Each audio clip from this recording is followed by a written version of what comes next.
are just high aspiration, like reach schools on their list. Yeah. And I just looked it up. It's less than 3% of people play Division I college soccer on the women's side. And so, yes, it is, hard to play Division I, but also it's just really important to keep our eyes open to other opportunities that you think you don't want, but might be a really enjoyable experience and opportunity for you. Yeah. And oftentimes I see so many kids come in with these lists of schools, and they're all D1 schools that they would not choose if soccer was not in the picture. And that is really where I find athletes go wrong, because anything can happen. You might not like the coach when you get there. You might not like the team. You might get injured. And picking a school that you love despite soccer is so important. And when you're just focused on D1 schools, you totally take that out of the picture. Absolutely. And I think you make a great point, Jill. It's not even sometimes about division. It could even just be about like that school itself. And I think we can all be honest here. Power 4 is almost like its own separate entity. And I think a lot of people come in thinking, oh, I want to play at a Power 4 school, but I'd love to see a statistic on that too. Like, what's the reality of amount of female soccer players that play P4? Right. I don't know. That's a good question. We'll have to ask Google at some point. Yeah. I don't know. It might be beyond Google and AI. That is true. Probably not, but whatever. Okay, so these are all really great points, but let's chat about it. I'm going to start with this, and then you guys tell me your thoughts. I think, and Kira said this before we got started as well, most people think D1 because of the financial opportunity that arises there. And, Division II has that same ability to give out financial athletic scholarship, not just financial aid, need-based or academic. But the thing is like, depending on where you go, that might even not be a factor considering what you're thinking, because schools have only a certain amount that's allotted to them by their university. So just because it's a D1 school doesn't mean that they're going to have 28 full rides. Now, maybe, I'm just throwing out a random one out there, I don't know that it's factual, Clemson does. Maybe Clemson has 28 full rides, and that's amazing. But most Division I schools have a fraction. They have maybe anywhere from 3 to 28 scholarships, full scholarships that they can divvy amongst the team. So just because you're going D1 also doesn't guarantee you to get that athletic scholarship. Mm-hmm. Well, I just think it's important, and I understand that, because I'm not sure I would have been able to go to school if I didn't get a scholarship, right? And I am one of the probably very small amount of people who didn't actively pursue recruiting. Like, I just didn't send out emails. I didn't talk to coaches. I didn't call anyone. I only had 2 schools that called me on that day when everyone can call you. Only 2 schools called me, and I just chose one of them. And I really did luck out, because it was an amazing opportunity for me, but I didn't actively pursue any of those things. And I think that we miss out opportunities because we get so narrowed in on, I have to go to this division or this conference or this maybe bigness of a school, or I need to do and have this experience. But I think maybe one of the biggest things that can kind of guide our decision is why. It's just asking that question, why? And is that going to be meaningful in 10 years' time? Is it going to be that meaningful in 10 years' time? Like, for me personally, I wanted to go somewhere where I was going to play. And of course, nowadays, you don't have that guarantee of schools saying you're going to play all 4 years, right? Because if someone's making you that type of guarantee, you should probably hesitate. But you want to go someone that's realistic, that you can play. Like, for me, that was really, really important. And I didn't want to be going to a school where I wasn't being valued monetarily, because I couldn't afford it, right? But also, for some people, it's like, that is a good way for you to kind of gain insight on if they're really serious about you or not. But I think asking ourselves why, like, personally, didn't want to go into, $200,000 of debt to play soccer anymore, especially at that point in my career. Professional soccer wasn't really a thing in the States. So there was no future after school. So I wanted to make sure that I enjoyed my last 3 or 4 years of playing if I could. and also not graduate with a ton of debt. So I think asking ourselves why things are important, and maybe we don't necessarily need to get an athletics. We need a scholarship, and maybe we go somewhere where we get something that's like more academic or financial aid or something like that we can also consider, which might broaden our scope of where is going to be the place I land, like a great fit for me. Yeah. Absolutely, because finances are important. Like, no one here is saying that that's not. If you can get that, where you can get academic and athletic, and you can limit how much debt you go into, like when you are done playing soccer, or you're done with school, like that is so important, because no one wants to have to pay back loans. It's hard. It's not an easy route, right? Like, it doesn't matter if we're talking school, a car, or a house. Like, it's not easy to do. So I understand the value and the importance of making the right financial decision. And I think sometimes, on the contrary, people end up paying a lot more because they want to play at that Division I school who's only giving them pennies on the dollar, and they're qualifying for academic. But let's say they went to a state school, played, they would have had half of that, because of the academic package they qualified for. So I think it's to say that finances are very important, but athletic scholarship isn't the only thing to consider. Yeah, I think that's really important to have good grades, so that you broaden your range of schools that you can apply to. And that way, if a school is only giving you a small amount of athletic scholarship, you have more academic scholarship money that maybe you can fall back on. True. Well, I was going to ask you, Tori, is like, well, what other factors should people be considering when they're looking at schools? Because, financials is a piece, playing time is a piece, but I do think that there's not way more, but there are other important factors that we at least want to consider, right? Maybe in the end, we decide that like, that maybe is like, not a need. It's like, I would want to go to a bigger school, but I don't need to go to a bigger school. But what are some of the other factors that I should consider when thinking about a good fit for me? I think a big one, because no matter what division you play at, you're spending a lot of time with a certain group of people. The same way you want them to want you, you want to want them. Like, when I step on campus, do I feel welcome? Do I feel a sense of community amongst the players? Is there an open communication between coach player? Like, when you go to these ID camps, I think one of my favorite things that my boss Jess says is like, watch us, see us interact, see us talk with people. How does it feel when we talk to you? Like, you need to know if you like us, not just if we like you. So I think that one is huge, and it's something that you have to really try to take in and consider when you get the opportunity to be on campus with the team, coach, any kind of interaction. And adding to that, a lot of times athletes have a lot of success when they take it as an interview process. You're interviewing the coach. You're making sure that coaching style is a good fit for you, that school is a good fit for you, that you like the field, that you like the practice environment.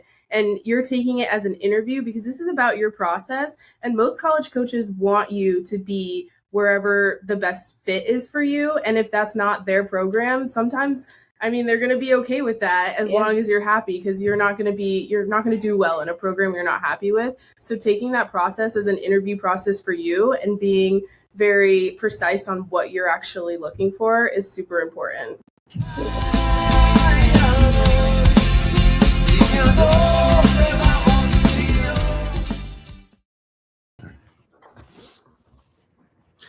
Welcome back to another episode of Gloves Off. Today you've got the two bills for the price of one.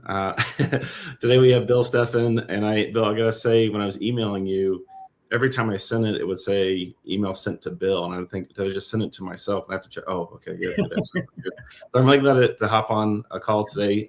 For listeners that may remember last episode, Tracy name dropped you and off air talked very glowingly about working with you, and have only heard positive things about you. So I'm really excited to talk to someone that has a very kind of two-sided view of the goalkeeping. You didn't just play in the era, but obviously you transitioned into coaching long before goalkeeper coaching was a popular thing to do on Instagram. You were really way ahead of the curve on that. So Bill, thanks for joining us today. I really appreciate it.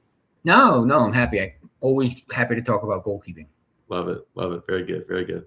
All right, well, rewind us back. We're going to try to go through chronologically here. I'm sure there'll be some ebbs and flows with all this, but goalkeeping growing up, you know, I'll give kind of my thoughts, and you correct me where I'm off base or I'm wrong, but it seems like, you know, really 20th century, 70s, 80s goalkeeping was very anecdotal of what you had in front of you, what was around you. You might see something on TV, but a huge emphasis on whether it's the neighborhood or a coach that you might have just kind of randomly had. And then I know on the East Coast, a lot of different ethnic groups that are kind of meshing and having a lot of influence. So tell me kind of about your upbringing of goalkeeping before you got to college. Of what was it like? What did you understand about the position? What did you know at all? Were there goalkeepers you liked watching? What was your childhood like? Yeah, it was. There wasn't a lot of information available for people. So I got into goalkeeping originally. I was going to try out for my high school team. I didn't know what I was going to do. I'll run around the midfield. I don't know. And we had a senior goalkeeper who's good at it, but we just had the one senior. And he broke his finger the first day of tryouts. Mm-hmm. And so I'm going like, if I play goalkeeper, I'm starting. So I said, I can play goalkeeper, sure. So I jumped in, and I thought it was really fun. He came back, and the following year, I went into the midfield because he was there. He was bigger than me. He was older than me. He was good. And then he graduated, and then I went back. And when I went to train, about then, to be honest, I was a bit more of a tennis player than a soccer player. So I didn't really know what I was doing. I just tried to figure it out. I think I was curious because we would, okay, this diving stuff, it probably shouldn't hurt. If you're doing it and it hurts, you're probably doing it wrong.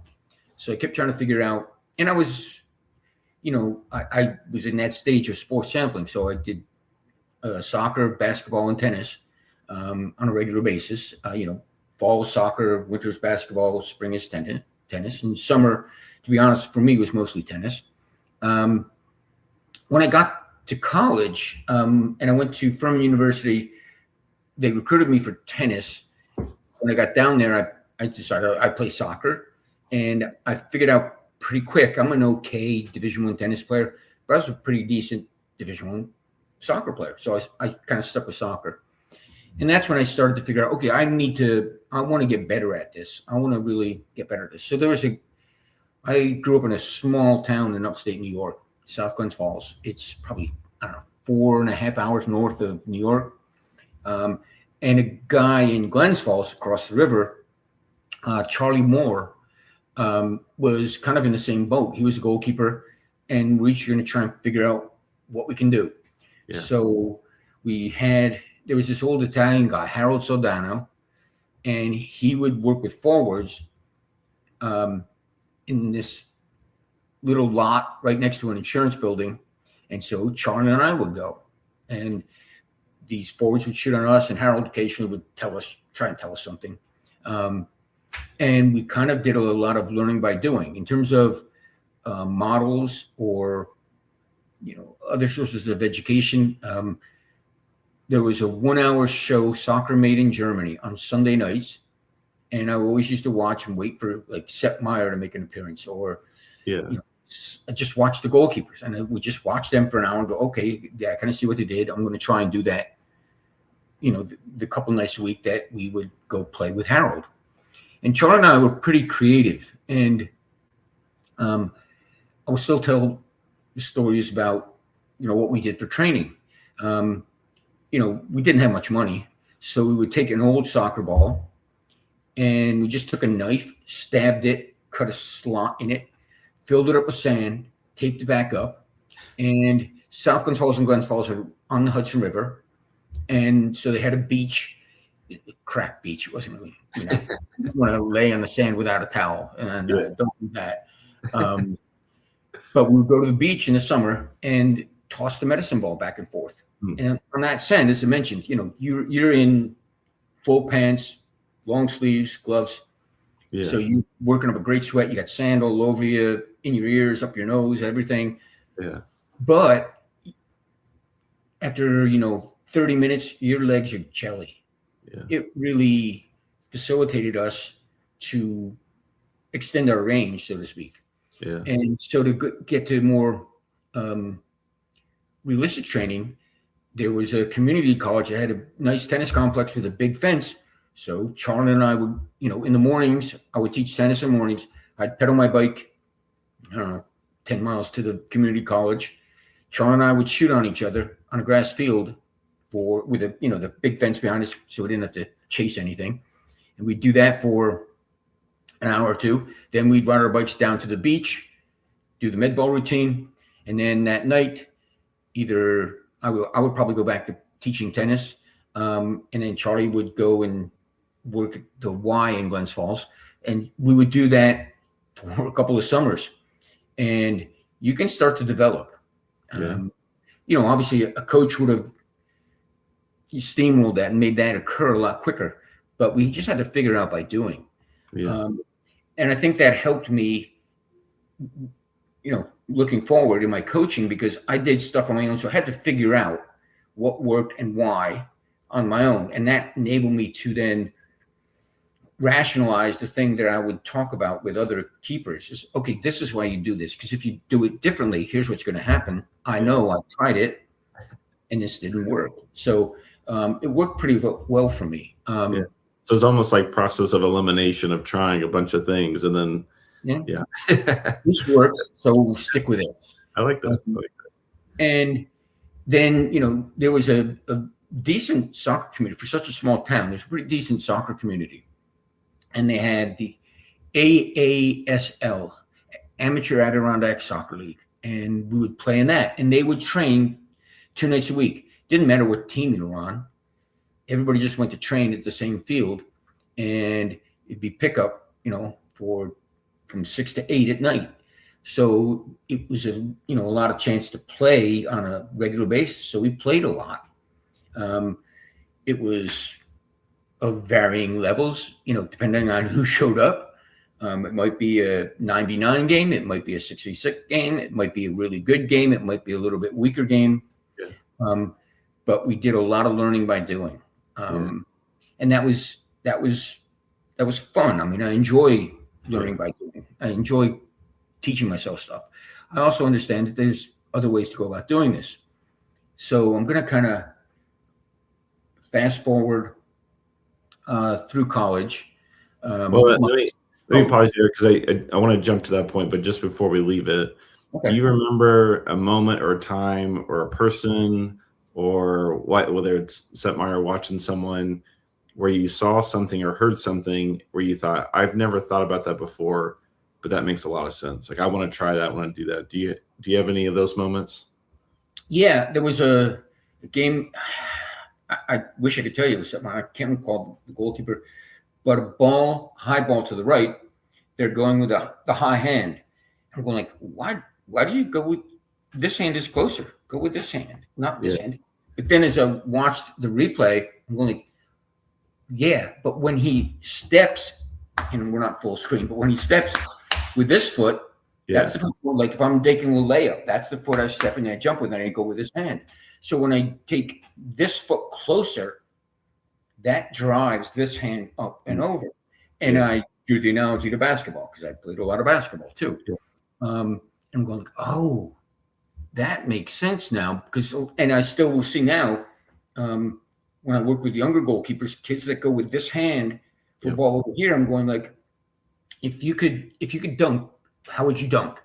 And say, I run up and I jump off of this leg with this hand. I'm going, okay, if you dunk with this hand, jump with this leg in this hand. I'm going, okay, that's the leg you want to jump with. You want that closer to the ball. And then you want this hand, it's the contralateral movements. That's what you want. And that's how it made sense to me. So when I teach that, that's how I try and have it make sense to the kids I'm working with. And it usually is pretty effective. Yeah. No, that makes sense. Can you tell me a little bit more, and you can kind of go into the college years here, but I feel like the before the back pass rule, that era gets almost like diminished or even demonized of like, well, the goalkeepers, they weren't playing with their feet, it was easier, can you talk about the era of like what maybe gets misunderstood or forgotten about or just not totally understood completely as far as the pre-back pass era? Yeah. No, it was great. Pick up everything up. Yeah. Press back thing up, pick it back up. But what happened because of that is, there are teams that will press now, but teams pressed a lot more then because they didn't want to allow them to back pass to me. So they'd throw an extra player forward, an extra 2 players forward to prevent that. My distribution, if I ever had to distribute with my feet, would just be, I'm just going to knock it long and get it out of, beat the pressure. Just get it out, beat the pressure. You had to be pretty clever because you're picking everything up. And I don't know if I can jump. Can I jump ahead a little bit to one? That makes sense. Talk about whatever you want. Yeah. Sure.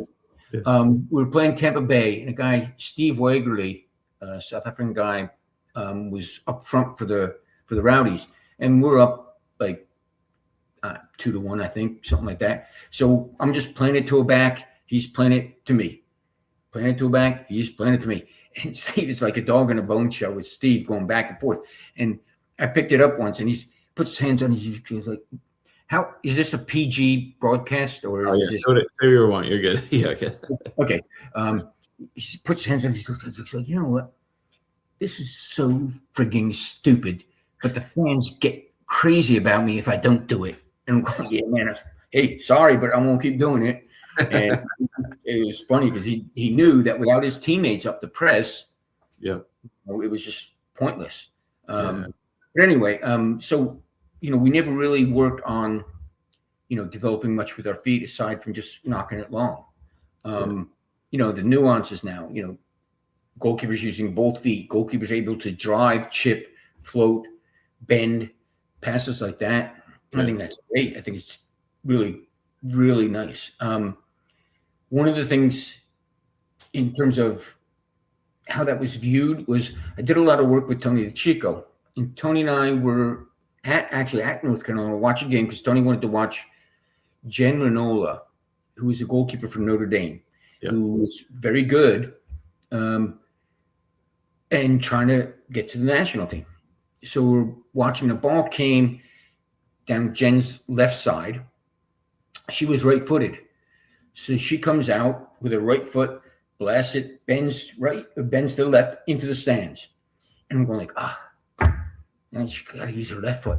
And Tony's like, yeah, but you know what? If her left foot is not good, she's going to turn the ball over. So, okay, you gave up a throw-in, but you gave up a throw-in 50 yards from the goal. Yeah. So Tony, that helped my perspective in saying like, okay, let's not try and take a goalkeeper and turn him into a midfielder. Let's say, okay, yeah, in a perfect world, you drive it with your left foot and bend it inside the line. But the reality is, I'm not a midfielder, and I want to make sure that we beat pressure. We don't turn the ball over here, but the change of possession occurs way up there, and we've got time to get back and get organized, stuff like that. So I'm always a little bit, and again, I'm going to get more away from my background, but what is the advantages and disadvantages with the a lot of youth games have play out lines where you can't press in front of this line, so the goalkeeper can play to the backs go, stuff like that.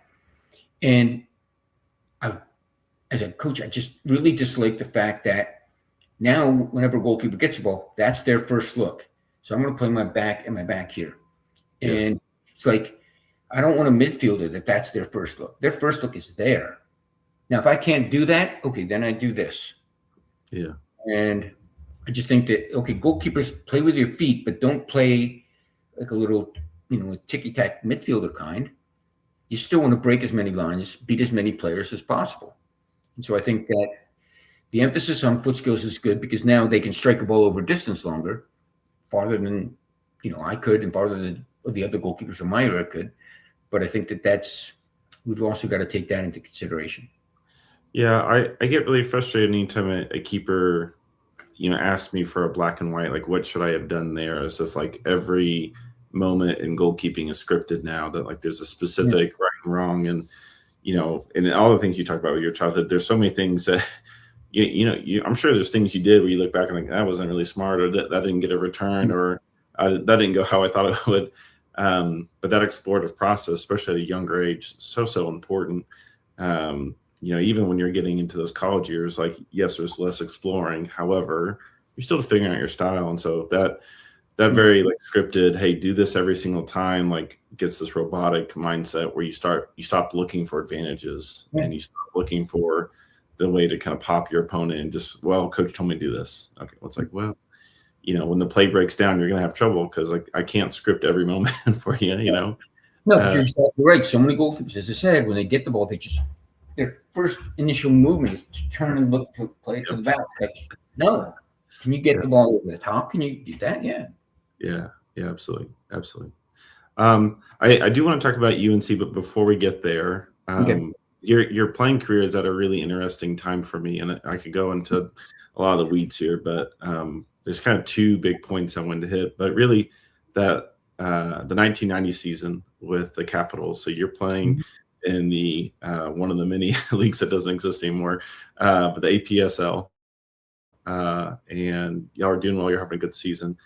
But opposite of you is Arnie Mauser. So I guess walk me through a little bit of what you remember, not only from like that time, but I guess specifically Mauser, who's obviously did a lot at his time, but is kind of a forgotten keeper as well. No, I remember Arnie because he played for Fort Lauderdale when I played for Albany. So after games, the clubs have restaurants and bars you're supposed to go to. So we would go to restaurants and bars, and the goalkeepers end up talking. Yeah.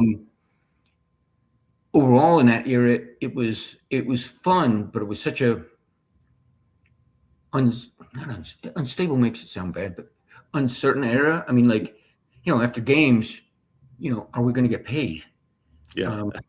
Oh, you can hand me an envelope with a check. That's great, but who's going to take this check? The joke was the fastest we ever moved was when we got our paychecks, because the first 8 checks cleared, and after that, you had to come back. There are, all sorts of stories about that. And I don't know if we've got the time for all of them. But it was an interesting year because of that. Having said that, the level of play was pretty good. I think that we were limited in terms of the facilities we could train at, the amount of time. Like, if you could work, you would work and then come to matches and then, train when you could. I was lucky because when the Capitals were in existence, I was teaching school in upstate New York. And so I kind of had the summers off. So that enabled me to train and be around for teams. I ended up doing a lot of clinics and stuff like that, which professional clubs did at the time to try and get kids to come. Arnie was a nice guy. He's a funny guy. We had some interesting conversations because if you know Arnie, he's a big guy. He's much bigger than I am, but he played much closer to his line than I did. And I remember we were in Fort Lauderdale. Oh, Arnie, man, look at you, look at me. Why are you so much on your line? He's going like, it works. And he didn't have any real other rationale for it, except this is the way I've always played, and I've been successful. So, it's not broken. Why try to fix it? And so it was interesting. And we had some other conversations about things. That's when I think we were starting to see a lot more education come into it, specifically with the Tony DiCicco and Soccer Plus camps, and then Dr. Joe Matchnick with the number 1 camps. So we chat about, did you ever work one of those? Did you do this, that, the other thing? And I don't know, it's funny because one time he goes, no, when I retire as a player, I just want to drive a Budweiser truck. Well, good luck, you know what you want to do. Okay. You're a big guy. You can probably reach those cases way up top. But no, he was good. And I think he does not, I don't think he gets justice in terms of how people remember him. He's got a couple of caps, if I'm right, but yeah, he got for an era that didn't play as near as many games at the time. Like he got, I'm trying to think where he ended up. I want to say in the 30s. I mean, he got a lot of caps for because he was just around for so long. So yeah, no, but he was, you know, at the end of the day, you want to stop the other team from scoring, and Arnie did that. Arnie did that.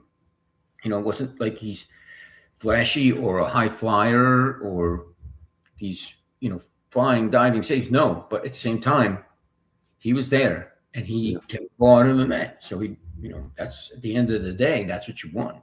Yeah, fair enough.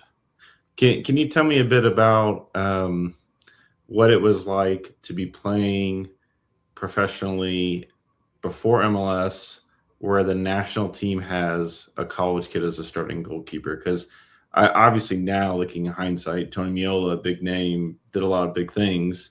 But I'm just curious at the time what the vibe was or what conversations were like of, hey, you know, I'm busting my ass here and I'm playing at a level that's higher than college. But then this, you know, 20-year-old is on the national team. What was the, I mean, whether was it you or another goalkeeper? I guess I'm just curious how people internalized something that if it were done today, I think a lot of people would really kind of laugh and scratch their heads at. Yeah, I think it was much more difficult to get exposure then. That was Bora Moltanovic was the coach, and you know he's limited. There's not millions of games where you can go and watch. So if he came to watch, you were like really excited. I'm gonna play. I'm gonna have a good game. And I was not. I didn't have a reputation. I mean, I had some good seasons, but it wasn't like, I don't know, I was on people's radar. You know, the indoor game was really big then, and I think that got a little bit more notoriety. The only time Bora came to watch me was because we were playing against San Francisco, who also had Mark Doherty. And Mark and I have kept in touch. I usually see him every summer in North Carolina. He'll come and do the camp at North Carolina, and I'll do the camp at North Carolina. Yeah.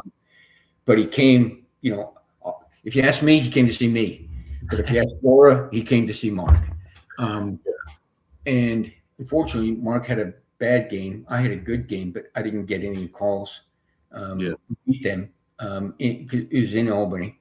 But Mark ended up having he was younger than me at the time, but he had a much lengthier career because he stuck around for MLS. And went there. It was kind of an interesting thing because when MLS started, people were excited about it, but I think based on a lot of players, based on their experience in the ASL and the APSL, were just like, yeah, I don't know.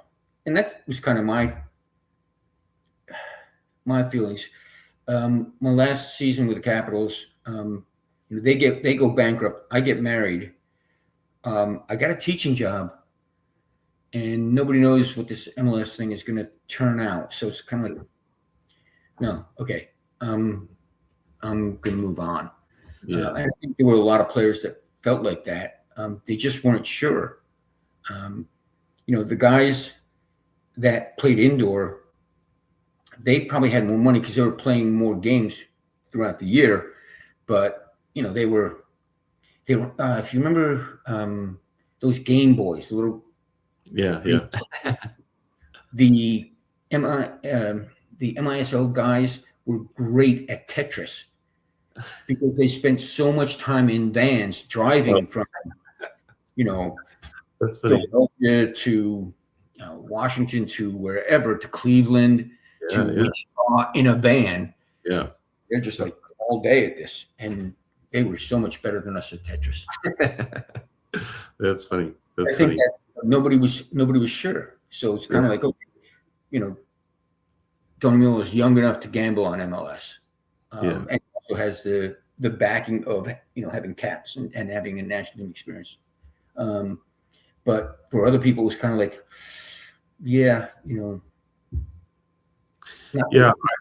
distrusting owners, but Mark Daugherty is one that I've come across over the years. He's not the only one where I kind of wonder if there was this sort of sense of like, man, from y'all's end as players, of thinking of like what could have been or what I could have been, when the investment and the opportunities were basically zero. Like you've got a league coming and going, you've got teams coming and going.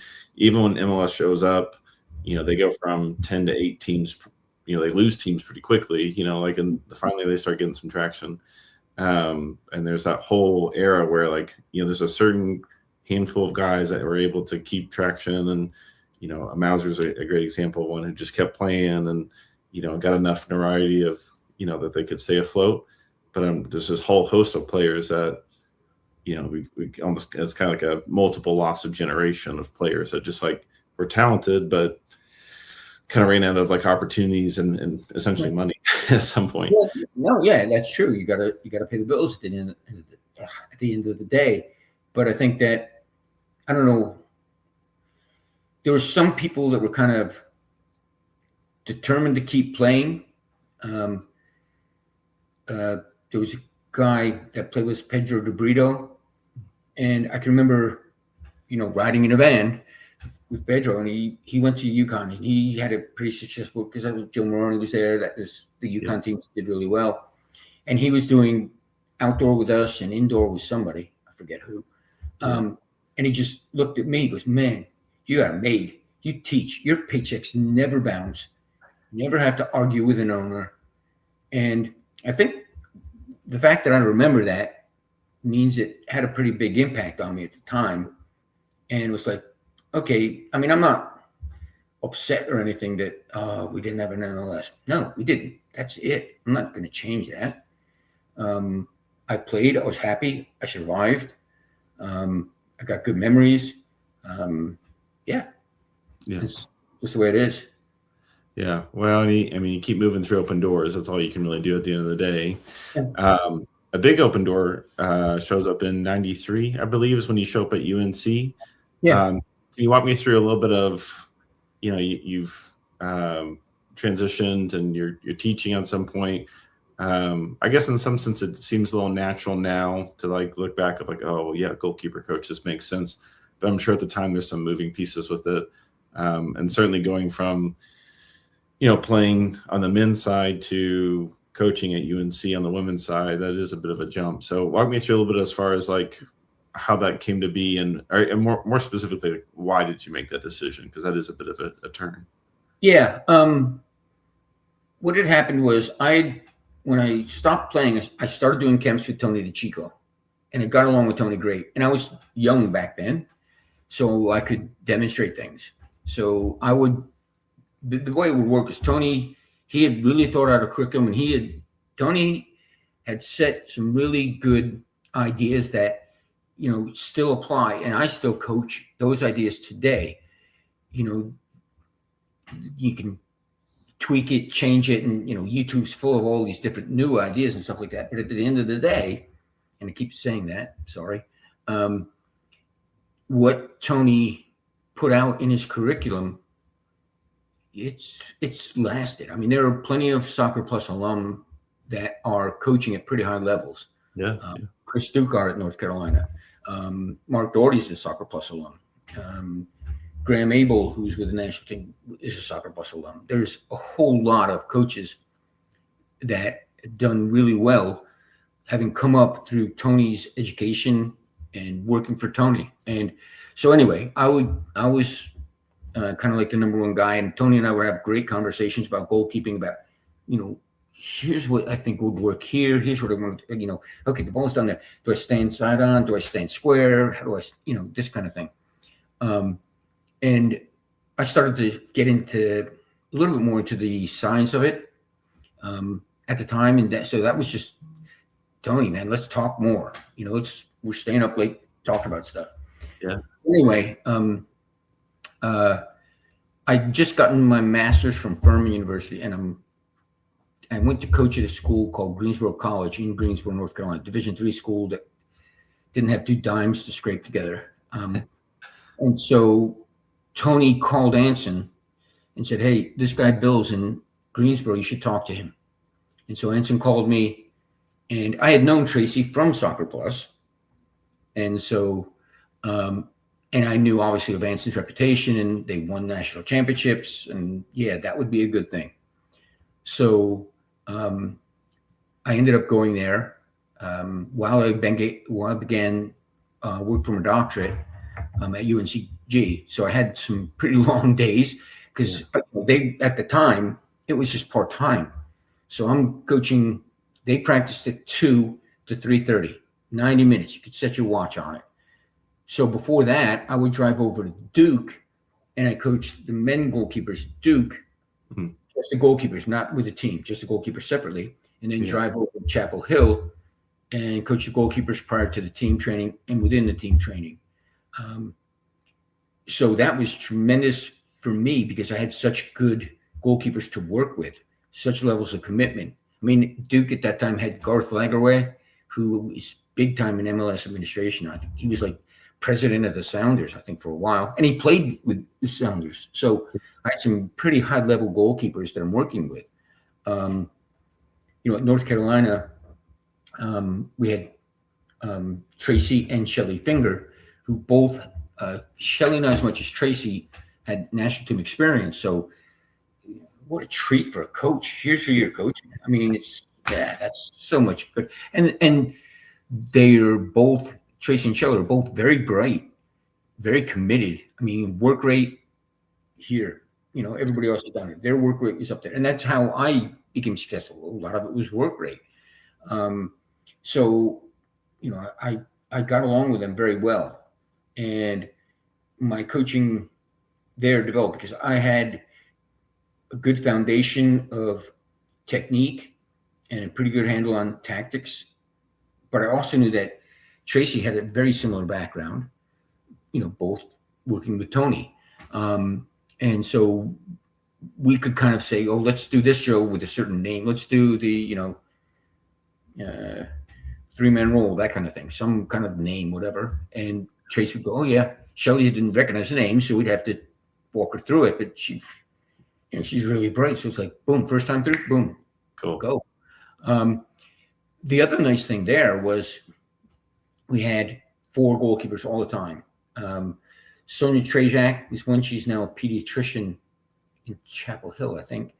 And then Jen Eames, who ended up playing in the Olympics for team handball as a goalkeeper. But those two, it was pretty clear they're not going to play. There was a gap. Tracy and Shelly are really, here's Tracy, here's Shelly, here's Tracy, here's Shelly, here's Jen, and here's Sonia. Yeah. Down. But I coached them all the same. I coached them and said, okay, yeah, if Sonia, if you're doing something wrong, I'm going to coach you on that. I'm not going to let it, it's just Sonia. No, I coached that. I probably gave more attention to Tracy and Shelly because they're the two that are going to play. And Sonia and Jen appreciated that because they knew it's not like they were questioning, whether, Tracy and Shelly are better. They knew. The team knew. So they kind of understood they're not going to get as much attention, but they're not going to be ignored. They're not going to be used as tools. They'll be treated and respected for their roles. So it worked out.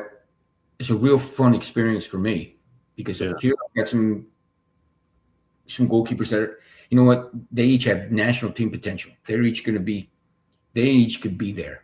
Yeah. And this is when the national team started the women's side, national team started to really take off. Yeah. Because Anson missed a year before I got there in China to win the World Cup, the first World Cup. So they're really starting to get some notoriety. It changed a little bit because I was really part-time. I would, show up at practice and that was about it. I travel, but I wasn't involved in any administration. I wasn't involved in recruiting, things like that. So I didn't have as much input as to who would be replacing those two when they left. Shelly was a year older than Tracy. She left, and then Tracy had a senior year, and that was the year that we won in Portland. We won the NCAA tournament in Portland. So it was really good to work with them. I know you've asked about the splitting time, so can I segue to that now? Will that yes. work? Yeah, I really want to hear about like Tracy and Shelly. So that's kind of where I'm You go ahead. Yeah. Yeah, no. Well, this is where they were both, like you said, here's Tracy, here's Shelley, here's Tracy, here's Shelley. Really cool. So we're trying to think, how do we accommodate them? And this is the era when, there's some very good teams. George Mason was very good. UMass was very good. Duke was very good. But there were other teams that weren't good. So if we split games, said you get this game, you get the other game, there was a good chance that you'd get a game where you maybe touch the ball a couple of times. You don't do it.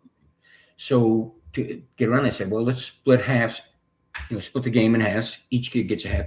But Anson, let's have somebody start and switch. So it's like this game, Tracy's going to start. Shelley's going to have the second half. This was your idea? Yeah. Shelley's going to start, and then Tracy's, because there's something to be said for starting. Sure. And what we ended up doing, and this is where Anson came in a little bit more, was saying, okay, that's great. They're going to play all the regular season games up to and I think we did it for both the ACC tournament when they had an ACC tournament. We're not going to split time anymore. We're picking one of them. One of them will win the competition, and that's who's going to start in the tournaments.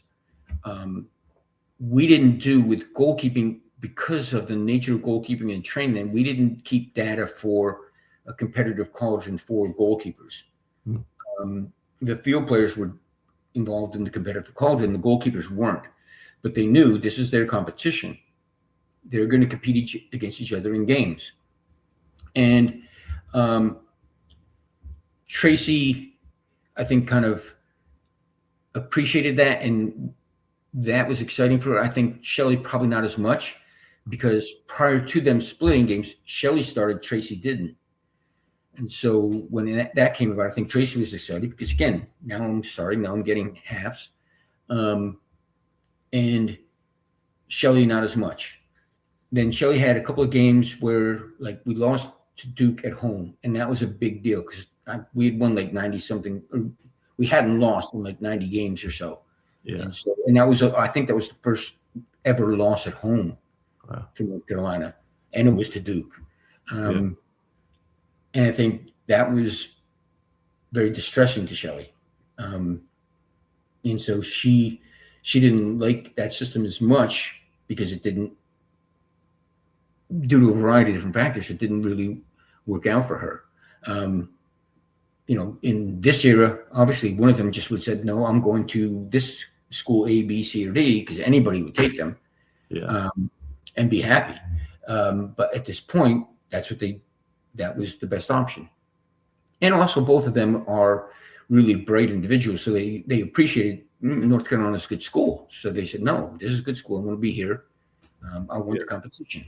Funny thing. I want to add to that. One thing is, okay, so we did that. Shelley graduates. Tracy is the heir apparent. But you talked about when younger goalkeepers are coming in. Well, we had Siri Mullenix came in spring before she had, her first fall. And Siri, we didn't split time. Siri just sat next to me. And this was really another, it's not just one system. You don't just always have to split time, but Siri sat next to me and we chat about, look, you see it? Tracy didn't go for that ball. Why don't you, what do you think she was looking at? Made her decide. We'd have those kind of conversations. So that was great fun. Because again, Siri's another bright individual. So we had some really good conversations sitting there. And then, obviously she'd get in, she'd play. Yeah. But she didn't start. She didn't get the same minutes as Tracy. But she sat there, and then obviously she just zoomed. As soon as she took over, she just boom. And I'd like to think that those conversations had something to do with it, because there wasn't any pressure on her. She could ask questions. She could throw out her ideas. And I think that she really developed into, because she's been a very successful coach now. She's been with Eddie Radwanski and Jeff Robbins at Clemson. Right. Yeah. I don't know how long, probably 15, 20 years. So she's done very well for herself in terms of taking her knowledge and now sharing it with younger goalkeepers. Yeah. Yeah. You had in a very short time, I know Shelley and Siri didn't cross over, but 3 very talented goalkeepers. I mean, that's a really strong stretch there. And Tracy had talked about, her freshman year specifically being really tough. She had briefly thought about transferring. Yeah. And it wasn't really until the later years where she started kind of gathering her feet. I'm trying my best to not put words in her mouth, but basically, basically this idea, like, it was very uncomfortable. And of course, they both want to play. And there wasn't any specific animosity of like, well, Shelley's done something wrong. I hate her for that. It wasn't anything like that. There was, I think it sounds like it was difficult to work together in some sense of knowing, hey, this person's kind of blocking my pathway. I guess I'm curious from your point of view, how did you go about managing that? Because I'm sure even as you're thinking of splitting time, you're probably also thinking, well, here are the negatives with it. Here's what comes with it. So you've got, both those two, but even Siri as well, you've got a hyper competitive environment that you're working very intimately with. And I'm sure you're picking up on some frustrations on certain days here and there. How did you go about managing to make sure, hey, everyone's moving forward here and making sure things don't erode and kind of fall off? Yeah. The point you made about Tracy being very distressed about her position occurred earlier before we went to the splitting time. And she had thought about transferring. She mentioned, who's it? I think maybe Lakeisha Bean was at Notre Dame at that time. And Tracy knew she was better than Lakeisha. But Lakeisha had obviously a great career at Notre Dame. But Tracy felt like, I could go to Notre Dame and I could play. And I didn't disagree with her. I kind of said, okay, yeah, you could. But number one, you're just kind of like running from a challenge. And Tracy understood that, but at the same time, she was really distressed at times. She had a pretty serious, I'm sure you spoke with her about her back. She had a pretty serious back injury. She's doing all she can to come back from that. And she's not getting as much playing time as she would like. So I really had to convince her of, okay, long term. I forget who was it, the goalkeeper coach before that. I know Carla Chin, she's Carla Brown now, was she's another Soccer Plus alum. She came on that, I think Lakeisha's junior, senior year. So there wasn't, I said, prior to Carla getting there, I don't remember who the other coaches, but I didn't know them. So I said, well, I don't know what you'd be getting in terms of coaching. Yeah. With me, you know what you're going to get. And I think she appreciated that. And I think it was a really trying time for Tracy. I can say these things and she understands them, but you know what? I'm still not happy. Because I'm not playing. And then when we came up with the splitting time thing, I think that really energized Tracy, and she rose with that. At the same time, now if you're Shelley, you're going like, wait a minute, I played, 90 minutes every game except for, once it got to be 4-0, then I didn't play. And so it turned into a little bit of a bit more of a struggle for Shelley. In hindsight, you'd say, okay, well, let's split time every year. But I think part of that was Shelley came in a little bit more polished, a little bit taller than Tracy. And I think at the time, I would almost say, and again, I felt that, Tracy went through some hard times, but I go through some hard times with that because I don't want Tracy, especially since I knew her so much. We worked so many weeks at camp together. I didn't like to see her unhappy. But at the same time, you know what? You're not ready to start. And you're going to get there. But when you're in Tracy's position, you don't want to hear, you're going to get there. You want to hear, I'm there. And so I think that was difficult for Tracy. It's funny because I saw they were both together was it a year ago or 2 years ago? They had an alumni reception at one of the Carolina games, and so I went, and Tracy and Shelley were both there, and they're hanging out together, laughing with each other, stuff like that. And I think they knew what their feelings were and what they were sharing with me during the time they were there, because they both kind of pulled me aside and said, that splitting time thing, that was really good. I wasn't happy at the time from Shelley, it's good for treat, but they both said, yeah, that really was good. So finally, after 20 years, I can sleep easy. You got some justification there. No, that's good. That's good. Yeah. I guess I'm curious hearing about working with Anson as well, because you've got Tony DeChico, who's notorious goalkeeping legend, and has a huge goalkeeping coaching tree, as you've already alluded to. But Anson, not really a goalkeeping guy. However, UNC, we did a couple months ago. We did a tournament to find out which school was Goalkeeper U, which school had produced the best goalkeepers, and we tried to make it as interesting as we could, but obviously it was UNC by a long shot. It just wasn't even close. Okay. And so I guess I'm curious of, you've got Anson, who's got this legendary track record of goalkeepers, of high quality goalkeepers. But even talking to Tracy, she had mentioned that she had earned the nickname like One Goal Tracy or whatever it was. And so I guess I'm curious, behind the scenes of working with Anson, who not quite as a goalkeeping person as DeChico, what those conversations were like. Were there moments where you had to either explain or defend a goalkeeper, or say, hey, Anson, I really don't think that's a good idea? Like, what were those conversations about goalkeeping with Anson like? They're interesting because, Anson and I talk a lot to this day. He still speaks at my sports psychology classes. Yeah. He doesn't really know a lot about goalkeeping. Right? Will he admit that? Does he say that? Well, yeah, he would that, but I think one of the things he would say, and I would agree with wholeheartedly, is he can recognize people that are competitive. And I think he recognized that.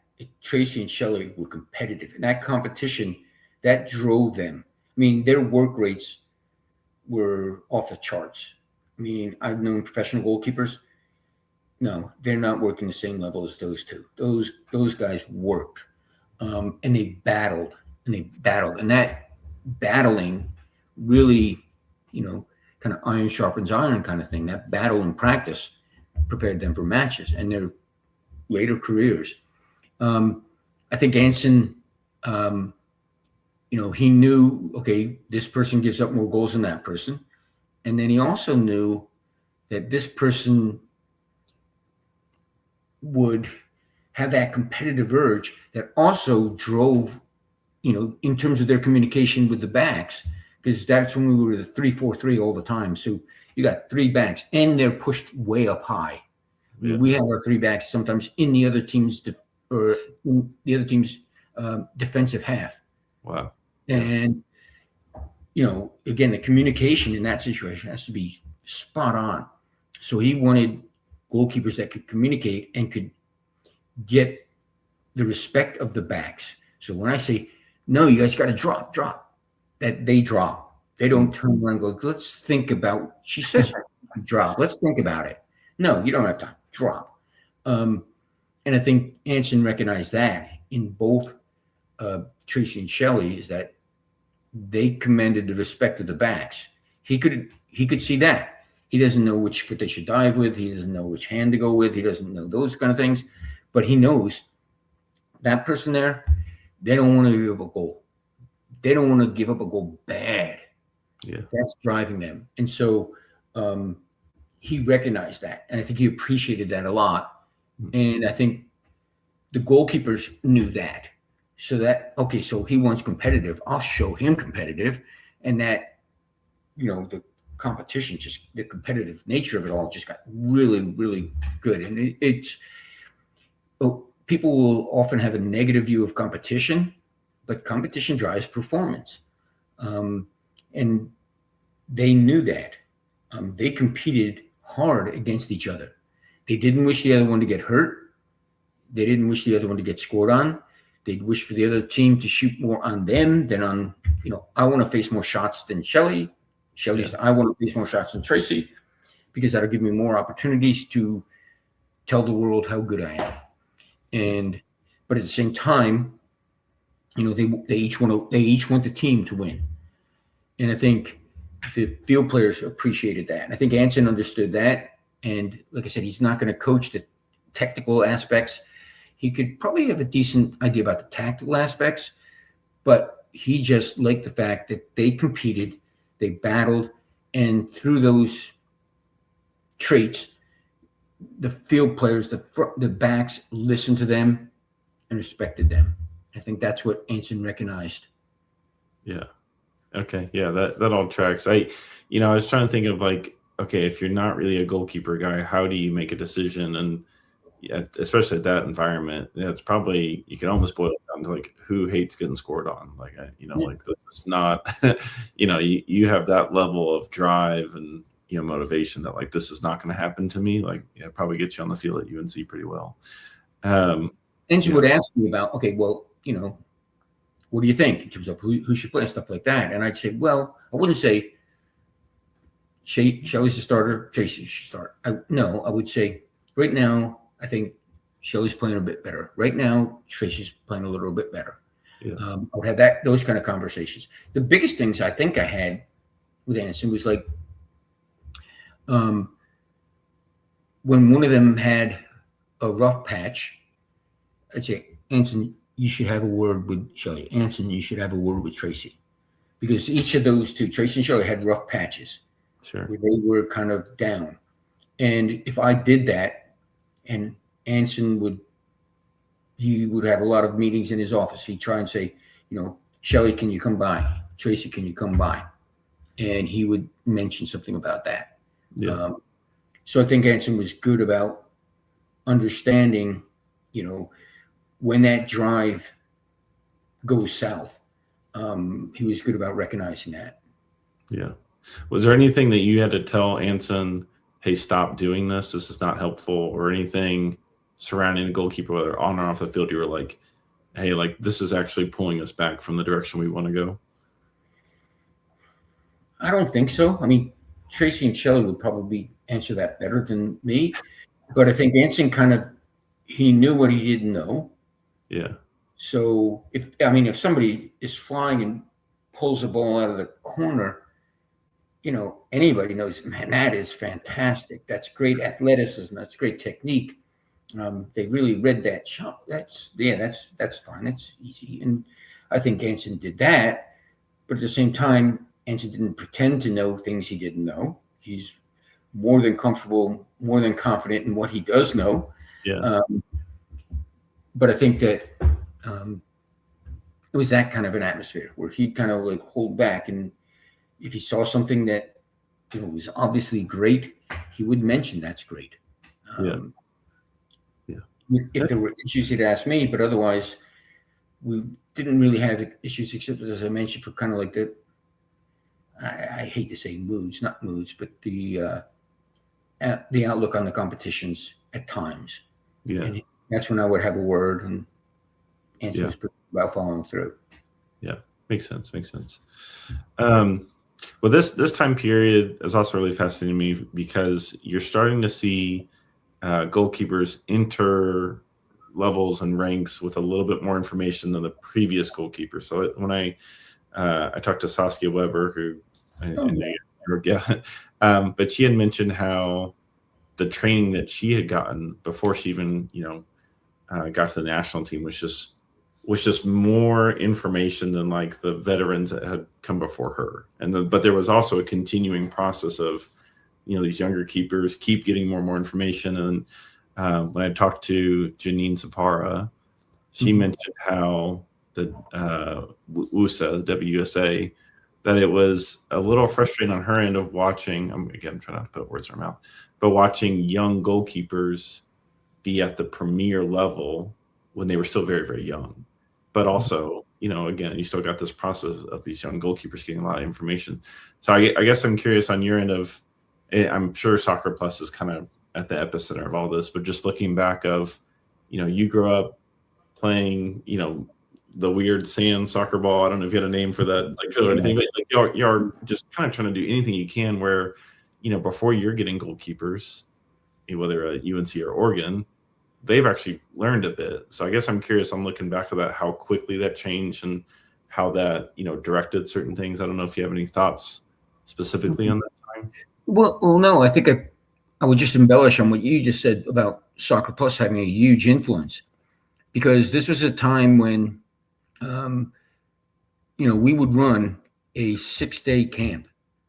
And nowadays, I don't know if anybody, Texas A&M runs a 4-day camp, but people don't run camps the same length, partially because kids are playing so much. Yeah. And so when kids would come to Soccer Plus, they got a tremendous education, because we didn't, in the evening sometimes, okay, we're just going to play. But in the morning for sometimes 2.5, 3 hours, they're training and being told why certain things, you do certain things, not just told to do this stuff, but do this stuff and here's why. So Tony was a really good educator. And obviously I sponged off of that. Chris Ducar sponged off of that. John Pasquarella, Matt. I just tick Tracy, all his names. And I think that had a huge effect, because now we're getting young females getting this kind of an education that the females on the staff didn't get. So the females on the staff got the education because they watched Tony, they learned from that. These younger kids are getting it and training it. And so I think that was a big part of it. I think that is probably one of the biggest things about the younger goalkeepers kind of advancing more rapidly. I think that the whole thing is kind of, it's not solely Soccer Plus. I think a lot of times, Soccer Plus was there, but as the women's game grew, as obviously 99 had a tremendous impact on women's youth soccer in this country. And I think that it's a combination of things. It's Soccer Plus, it's Tony DeChico, it's women's soccer. And I think that was a big part of it. Again, I have limited national team experience, so I wasn't in the room on conversations about, like, well, is she too young? I don't know those situations occurred. If I'm a coach, I'm going like, I've got this tournament that I am outcome dependent on. So I don't care if she's young, who's the best. Yeah, there are other situations where I can be a little bit more developmental. Let's bring so-and-so in. She's a bit young, but let's get her used to a camp. And I know sometimes younger goalkeepers were brought in national league camps just for the opportunity to experience a national team camp. And then I think it kind of evolved that way. I had I was surprised to see the email, but I had a student who's in school now, and she emailed me asking, she's doing a report on Hope Solo. And I was like, through it, I was like, hey, this is great. And so she just asked me a few questions about her career, and she asked something about, was it easy for Hope to get into the national team? And I was like, well, I'm pretty sure she was the last college goalkeeper to get into that, like the last goalkeeper who was in college to be called into a national team camp. I could be wrong in that, but to think at the very least now, that would just be unheard of. You would never pull in a college keeper who would seriously compete, maybe into a camp there or something, but like getting caps, like that was Hope was just way ahead of the curve as far as, well, the different environment, I guess I should say. But then also hyper competitive. So I don't know, easy, had the talent, yes, but also as you're alluding to, like, you're young, it's difficult, like there's pros and cons with being good at young. So it's just an interesting era to look back on, because you're seeing these like younger keepers continuing to usurp keepers that are not 35 or 40 or kind of on the downslope of their career. It's like these other keepers are beating out are 25, 26, 27. So no, that's a really interesting interesting time. But I like hearing about Soccer Plus because it seems like it has a huge knock-on effect. Because you've got these insular moments camps. Y'all didn't run like a 2-month thing with keepers came for a little bit and then they left, but there's this huge knock-on effect of, well, they came here, they got a lot of information and got a lot of good stuff, and then they went on and they did their thing, and then that led to something else, and then that led to something else. It's not like a homogenous, it's like controlling thing. It's just like you come here and then you bounce. But again, I don't know if I want to say the pace of things was slower then, but I mean, you get kids and you would see them the next summer and they're this much taller, they're this much stronger, and they had been through that, because it's physically taxing. We, what do you say? Every kid that leaves here sleeps a lot on the way home because there is such hard, difficult training. But you would get kids on a regular basis. They come this year, they come next year, because it was such a good experience. And so I think that kind of snowball things, because you'd have a kid, and then from year to year, we would tweak some things. A lot of stuff, would stay the same, because again, it's addressing this issue. We're teaching this topic. We don't necessarily need to have a new way to teach it, but there's now a new topic based on the game, stuff like that. I think with the younger goalkeepers, especially back then, not having a real established women's league, a lot of those younger keepers got by on athleticism. Whereas if you look at on the male side, your best goalkeepers are in their 30s. Why? Because they played all throughout their 20s and they're still playing when they're 30s. A lot of women don't do that because of the structure of leagues and so forth. And those younger goalkeepers coming in. As the female goalkeepers get more, and I want to say, I think maybe Ashlyn Harris is probably a good example of this. As they age, they kind of get better. And I think that was a limiting factor for some of them early on in the obviously different incarnations of women's professional soccer in the U.S. Yeah. I mean, it's becoming more common now. Even just 5 years ago, the amount of goalkeepers on the women's side that were playing that were over 30, I mean, in the worldwide, it's just very few. It's not many. And then, that's why I always love watching or tracking Nicole Barnhart's career, because she just kept playing. And it was really cool to see, it's just a rare thing. Listen there. Yeah, another good one. Yeah. Even like a goalkeeper like Michelle Betos, who wasn't in with the national team, those goalkeepers that weren't getting national team calls, well, a lot of them were retiring around 25, 27, 28, they just weren't continuing to play. But you see someone who's continuing to play, even though there's not a national team call up on the line, I think that's a good sign, a good thing to see. As I said at the start, I could go, this talk could go for hours longer over all the million things. And so I'm gonna pivot a little bit to kind of wind down, but I'm trying to find a way to kind of cap all this together. So I guess I'm curious of looking where you are now, and looking back over the many years of, UNC was just a fraction of your time coaching. So looking at all the years, even outside UNC, I guess I'm curious on when you look at the federation's impact of where it was and what they were doing versus now, or when you look at even just like the countrywide efforts and landscape, what comes to mind when you look at 2026 versus, 20 to 30 years before, whether good or bad? I guess I'm just curious of having all these years to reflect of where things were to where things are now. I'm trying not to lead you too much, because I am just very generally interested in your actual opinion, so I don't want to lead you. But looking at all these years, like what strikes you now of seeing where things were versus now? I think there's so many more opportunities to play, which is usually a good thing.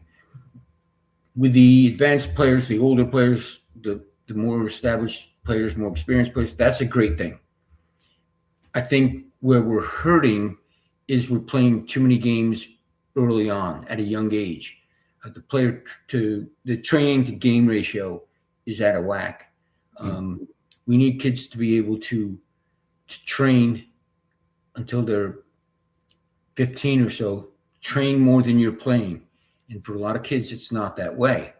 I speak with a lot of veteran goalkeeper coaches, and one of the things that is a real common, Todd Hofford, who coached Real Salt Lake in the Nick Armando era for 13 years. He was at the Galaxy, he was at the Washington. He's saying that, when he's last summer, he got called in to help with a couple different national league games, and he was just really disappointed in the technical abilities because they're playing so many games so early that they don't train.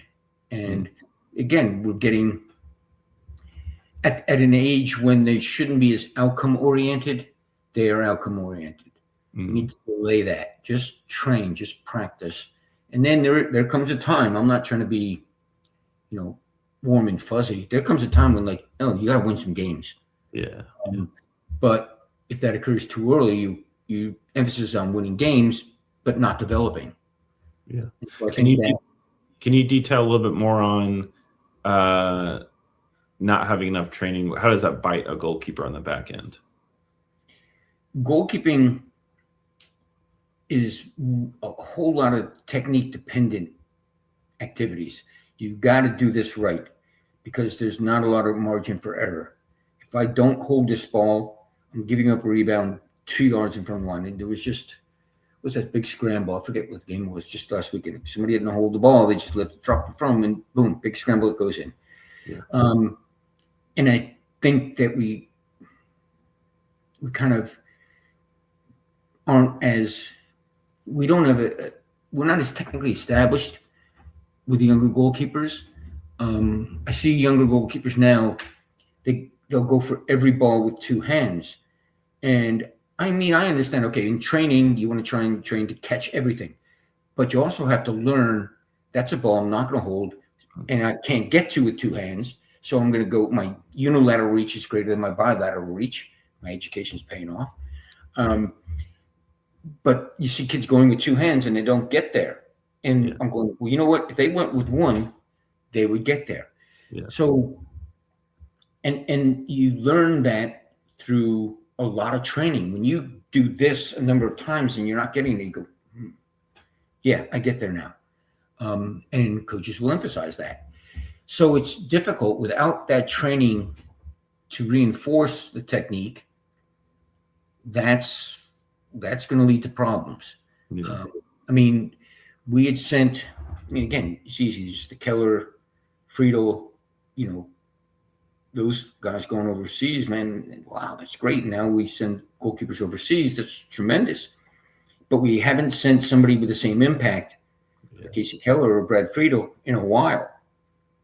And I think, we have to really, really emphasize the technique at a younger age.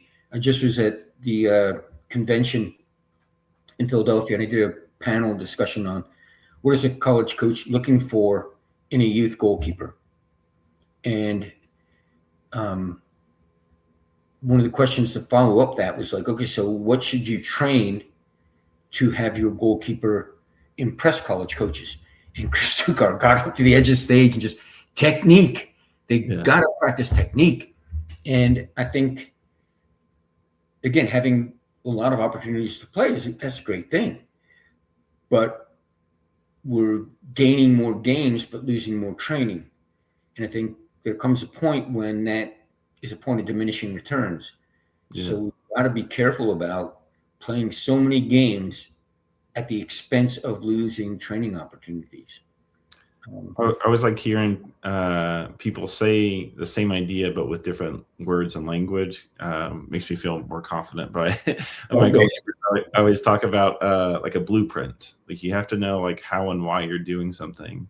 Mm-hmm. And if you're just running around doing something and you haven't kind of weighed the pros and cons of what is or what you're doing or why you're not doing something, and you're just kind of throwing your body around, and you're not going to be able to know if something was good or not. You're just kind of running around. So the intentionality behind technique and having a plan, because even a technique for, a goalkeeper yourself versus Arnie Mauser, well, that would look different. You're not the same goalkeeper, but there's still a focus on, hey, this is my technique. I need to do this.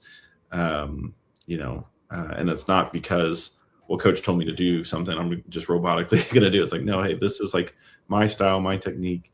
Now that I'll try. There's plenty of that goes. YouTube is a double-edged sword. It's a blessing and a curse. Because there's some good information on YouTube, and there's some incredibly bad information on YouTube.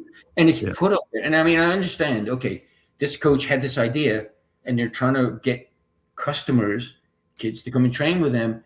And so, you see videos, I don't know if you've seen the videos with like the inverse step. When if you're diving to the left, you step to the your left foot steps to the right. I mean, there's a friend, a goalkeeper coach I know that had that up, and he's got a lot of viewers. A lot of people watch his YouTube show, and I just contacted him and said, "Look, you got to squash that. That's just wrong. From as a goalkeeper, that's wrong. As a kinesiologist, that's wrong. As a biomechanist, that's wrong." But they put it up there because, like, I've got something new, so this is good. You should come and train with me. And I mean, I understand that they're trying to support themselves, but you know what? Tony supported himself because he had a good product. Yeah. Correct procedures, correct techniques. He trained them, and if you're changing the techniques just to gather customers, you're not serving soccer in the U.S. You're not helping us in terms of our development. So we've got to be careful with what we adopt. Yeah, I always think about if you rise fast, like you can outpace your actual quality because you might get some followers or you might get promoted or something, like things might just work out for you where you kind of hit the lottery. But at some point, your quality is going to kick in. And, that's where like you see a lot of flaring out, a lot of plateauing where, someone rose fast because something worked out for them, but they actually didn't have the quality. They didn't have a good product behind it. And as time goes on, cracks start forming, and it ends up showing eventually at some point. That's the Peter principle. You familiar with that? No. Yeah, you rise to your point of failure. You do well at this job, you get promoted. You do this job. You do well at the job, you get promoted. Yeah. You suck. You can't do it. Well, you're up there. Now that's your job. So it's yeah, buddy. Okay. There you go. Well, last two questions, and I think this will help kind of wrap up everything. Yeah. But and you can go short or long about this in really any direction. But when you look back to before, I'm going to put a line for you, before the 99 World Cup, we'll do that. What do you feel like gets forgotten about that era of goalkeeping? You go men's, women's game, you can go college, pro, youth, education, whatever. Like when you look back on that era, what do you wish was understood today more about that time? Because it's certainly on the women's side, the 99 World Cup is a huge point. But I feel like that whole, 20, 30 years before that really kind of just gets washed out into like one or two things. So from that time period, and I'll let you go in any direction, but what is something you think, oh man, I wish this is something people understood better? I like pressure. And I think that back then, because it wasn't as much, maybe we handled pressure better. I think things were a lot more fun there because there wasn't as much pressure. The pressure was internal versus external. In other words, we put a ton of pressure on ourselves. Our surroundings didn't as much, or if they did, we ignored them because we're putting so much pressure on ourselves. Yeah. And I think now, there's less enjoyment, and I don't know if it's because of an intrinsic is shifted to an extrinsic motivation within kids, within players. I just think that again, it was, if you had to say before 99 and after 99, because if you look at those 99ers, I don't know them as well as others, but I know some of them. I know them. If you ask them about playing, they had fun. Yeah. And if you ask a national team player now, describe your experiences. Fun, when does the word fun appear? Yeah. With the 99s, if you said, what do you like about playing? Fun's probably going to be in one of the top 3 words that comes from everybody. And I don't know where fun comes in. Because again, I understand competition. I understand a high level of play. But it still has to have an aspect of fun to it. And that's what kind of sustains you. If it's a job and you're not good at it, you're going to find yourself a new job. Yeah. But if what did it look like at UNC where you had a player that was competing, but it was fun for them versus a player that was competing, but wasn't having fun? Could you spot that out pretty quickly? Yeah, they would end up leaving. Because again, if you talk, and I'll go back to the word fun, but if you ask players from that era at North Carolina, it's the competitive cauldron. And a lot of times people would ask, what's it like when they're measuring everything? And Carolina players would say, fun. Fun. Because I think they understood the purpose of that competition. They understood how it worked. They understood it worked.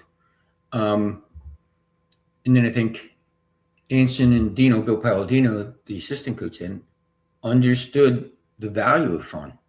So they would be incredibly goofy at times and, comments here and there, stuff and the other things. Crazy stuff would go on, and there's all sorts of stories about that. But I think that kids have to remember that you need to keep having fun. You can play hard. You can play hard levels. You can play at a real good level, but it still has to be fun. It still has to be intrinsically motivating. Yeah. Now, I often think about, I think we've all seen as coaches where a player stops enjoying it.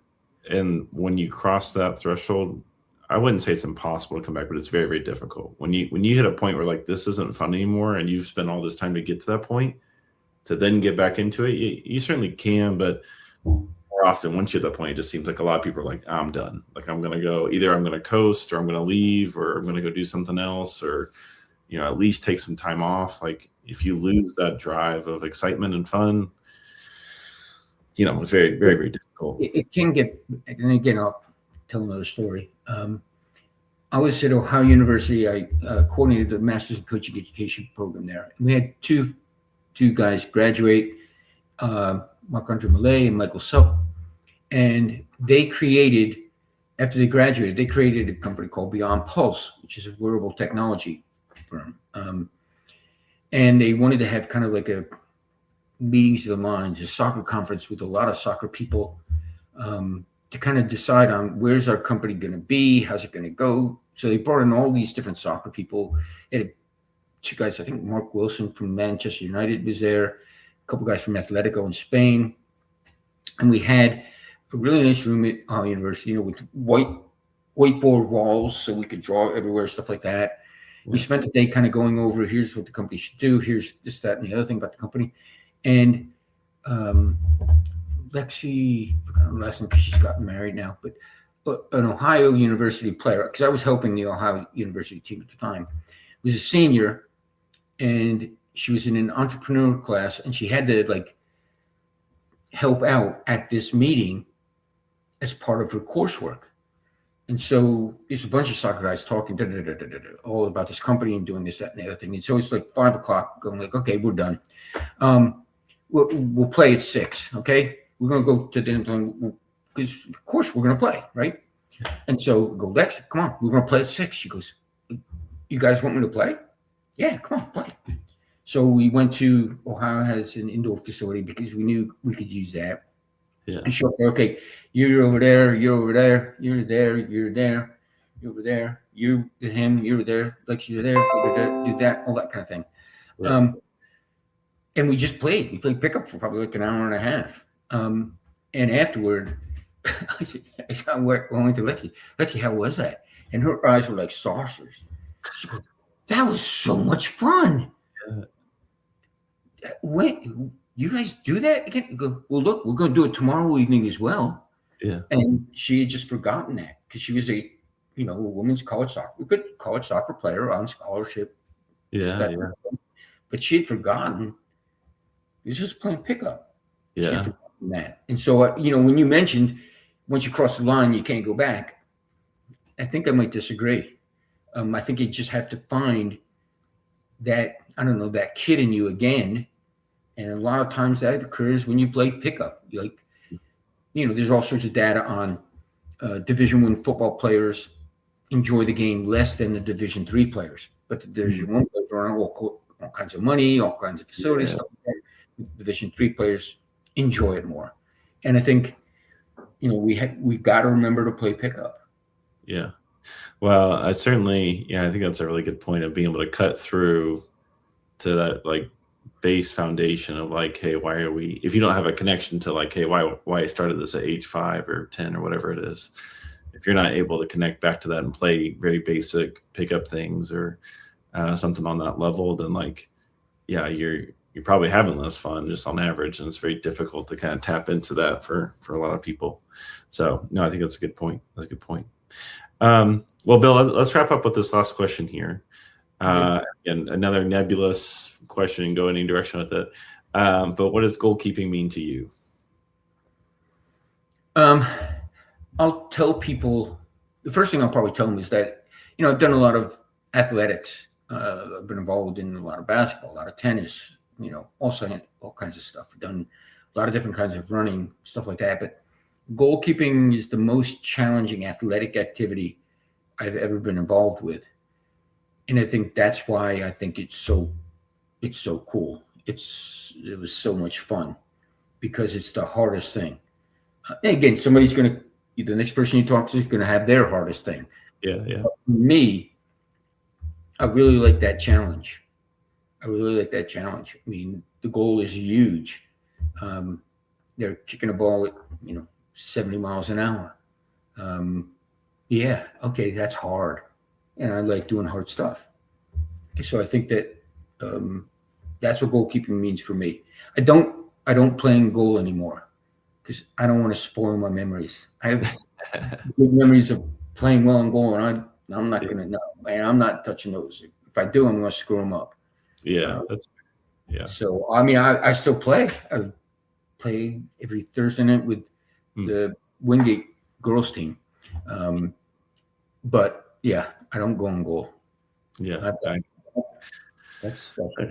Yeah, I appreciate that. Yeah, I aside from like the physical ailments like that may come with playing goalkeeper as we're out of our prime, I like being able to hold things as like a special, hey, like no one's touching that. That's what that is. So that's good. Yeah. Well, Bill, thank you so much. I love diving into this area and love kind of talking about these kind of either unknown or forgotten moments. We have so much like depth in our history with soccer, but a lot of it just gets boiled down to what's currently going on. So I always like kind of rewinding a little bit. So, and I know we just scratched the surface. We could have gone on for a very long time. I appreciate the time. Thank you, Bill. No problems. Enjoyed it, Bill. Yeah, wonderful.